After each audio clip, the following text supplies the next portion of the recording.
ቅዱስ ጴጥሮስ የክብር ባለቤት መድኃኔዓለምን ጥያቄ ጠየቀው። ምን ብሎ? ጌታ ሆይ ካደርክበት አድራለሁ፣ ከዋልክበት ውላለሁ፣ ጌታ እንደሆንክ አምናለሁ፣ አምላክ እንደሆንክ ምን እላለሁ? አልቦም ቅድሜው አልቦም ድሮ የተባለ ክርስቶስ አምላክ ነው። አምላክ ነው አይደለም? ጌታ ነው አይደለም? ንጉስ ነው አይደለም? በቅድምና ያለ ከአብ ከመንፈስ ቅዱስ ጋር የሚተካከል ጌታ ነው። እና ጥያቄ ጠየቀው። ምን ብሎ? ጌታ ሆይ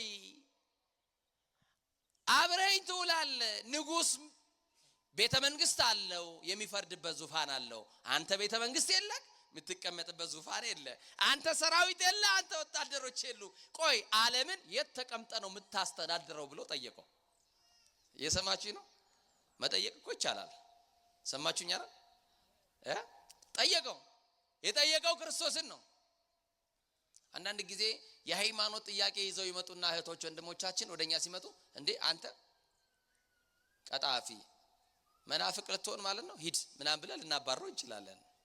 ከቻልን መመለስ፣ ካልቻልን ወደሚመልሱ አባቶች መላክ ነው አይደል? እውነት አሰብ አትጠይቅ ማለት አይቻልም።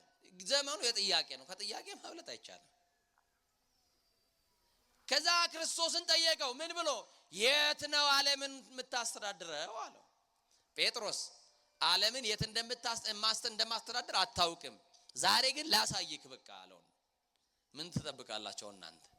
የሆነ ተራራ ላይ ወስዶ ሊያሳየው ነው ለምትጠብቁት? ንገሩኛ። ወደ በሰማይ በደመና ላይ ይዞት ሊሆን ይችላል አይደለም አይደል? እጆቹን ዘረጋለት። ምኑን ዘረጋለት? ይዘርጋልን አማኑኤል። የምህረት እጁን ይዘርጋልን፣ የይቅርታ እጁን ይዘርጋልን፣ የሰላም እጁን ይዘርጋልን፣ የበረከት እጁን ይዘርጋልን፣ የማይጥለው እጁን ይዘርጋልን። እጁን ዘረጋለ። ጴጥሮስ ይሄው መዳፌን አለው።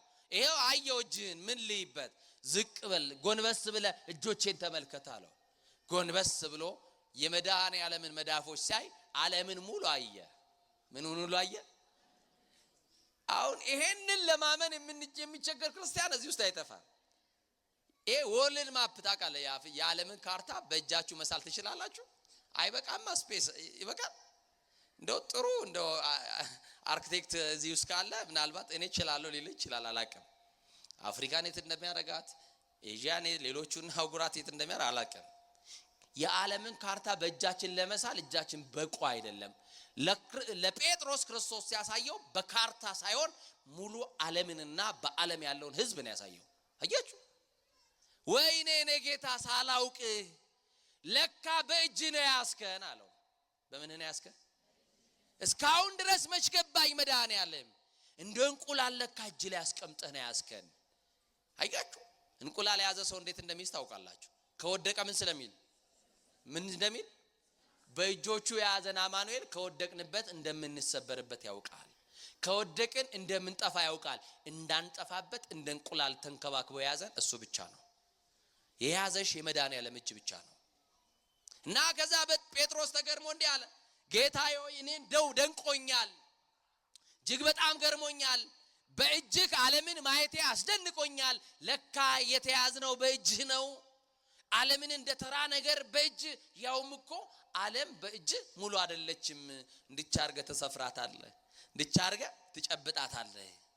ላጥፋ እያለ የሚዝት ዓለምን ማጥፋት የሚችል መሳሪያ አለኝ እያለ የሚዝተውን እግዚአብሔር ሊያጠፋው ይችላል አይችለውም? ዓለምን የሰራው ማን ነው?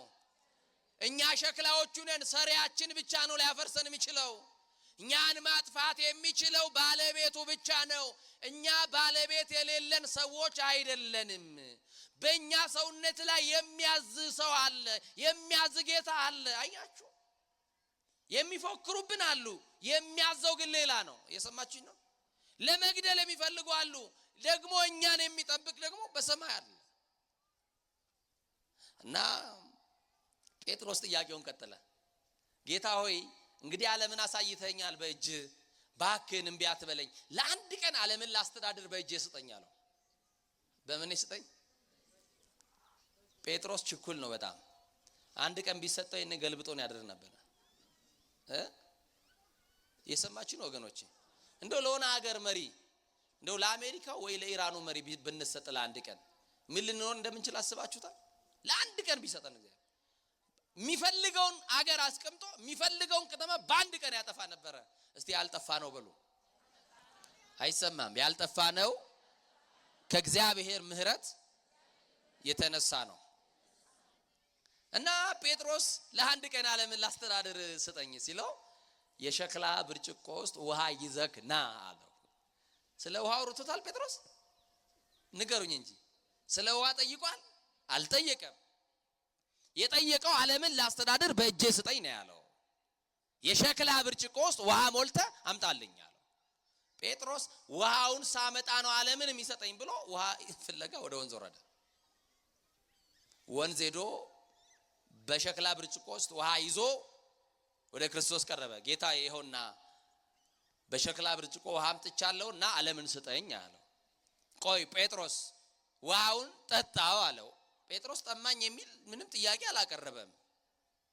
በቃ ዓለምን የሚሰጠኝ ውሃውን ስጠጣው ነው ብሎ አሰበና ውሃውን ለመጠጣት ጴጥሮስ አፉ ላይ ሲያስቀምጠው ክርስቶስ እፍ አለበት ይላል። ምን አለበት? ጴጥሮስ አንቀላፋ። በዛ ቅጽበት ምን አለ? ሲያንቀላፋ ሳይጠጣው በእጁ የተያዘውን ሸክላ ወደቀ። ሸክላ ከመሬት ሲወድቅ ድምጽ አለው አይደል? ከሽ የሚል ድምጽ ከእንቅልፍ ያነቃል። ልጆቻችሁ ቤት ውስጥ ሸክላ ብርጭቆ ሲኒ ይሰብራሉ አይደል? ተቸግራቸዋል መሰለኝ። ለምን እንደሚሰብሩ ታውቃላችሁ? አጥፊ ሆነው እኮ አይደለም፣ ድምጹ ስለሚያስደስታቸው ነው። ታውቃላችሁ ይሄን? ከሽ የሚለው ድምጽ ለነሱ የመጨረሻ ሌላ ዓለም ነው። ድምጹን ነው የሚፈልጉት። እንደሚቆርጥ አያውቁትም፣ ሌላውን አያውቁትም። እነሱ የሚፈልጓት ሳውንዷን ነው። ይሄ ገብቷቸዋል? እንደው የቤቱን ዕቃ ጨረሰ ብላችሁ ልጃችሁን ገና ያልጠነከረ ልጃችሁን በመደብደብ ላይ ያላችሁ ሰዎች